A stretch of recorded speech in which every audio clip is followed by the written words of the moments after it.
जीवन जितना दिखाई पड़ता है उतना ही नहीं है। बहुत कुछ है जो दिखाई नहीं पड़ता। सच तो यह है कि जो दिखाई पड़ता है वह उसके समक्ष कुछ भी नहीं है जो दिखाई नहीं पड़ता है।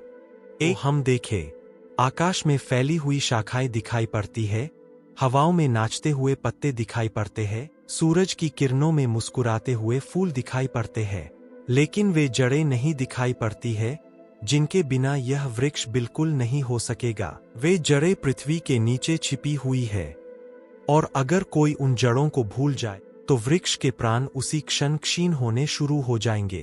दिखाई पड़ता है वृक्ष, वह उस वृक्ष के ऊपर निर्भर है जो जमीन के नीचे छिपा है और दिखाई नहीं पड़ता है। मनुष्य का जीवन भी जो दिखाई पड़ता है वह आकाश में फैले हुए पत्तों की तरह है, लेकिन ही दिखाई पड़ता परमात्मा वह जड़ की तरह भीतर छिपा हुआ है। लेकिन उस परमात्मा से अगर हमारे संबंध छूटने शुरू हो जाएं, तो हमारे जीवन के पत्ते, फूल, शाखाएं सब कुम्हलानी शुरू हो जाती है।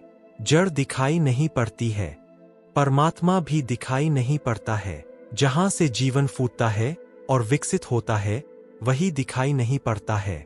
शायद उसका छिपा होना भी जरूरी है। जितना महत्वपूर्ण काम है वह छिपकर ही संभव हो पाता है। वह अंधेरे में, मौन में, शांति में, एकांत में संभव हो पाता है।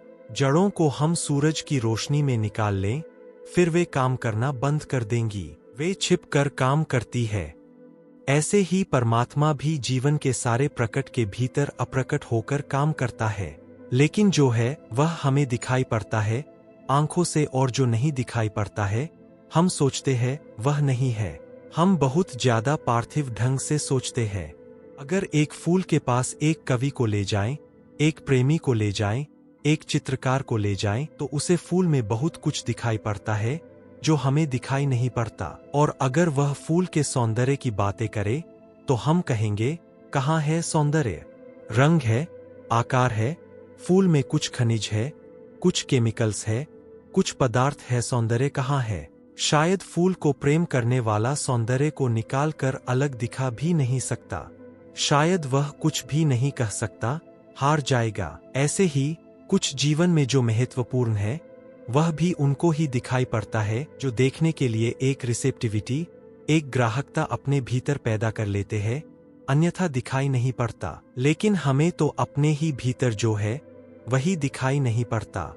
हम बाहर भटकते हुए लोग हैं, हमारी आंखें बाहर बाहर घूमती है और जीवन समाप्त हो जाता है, और जो भीतर था उससे हमारी कोई पहचान भी नहीं हो पाती है। यह जो भीतर है हमारे, इसका ही नाम परमात्मा है।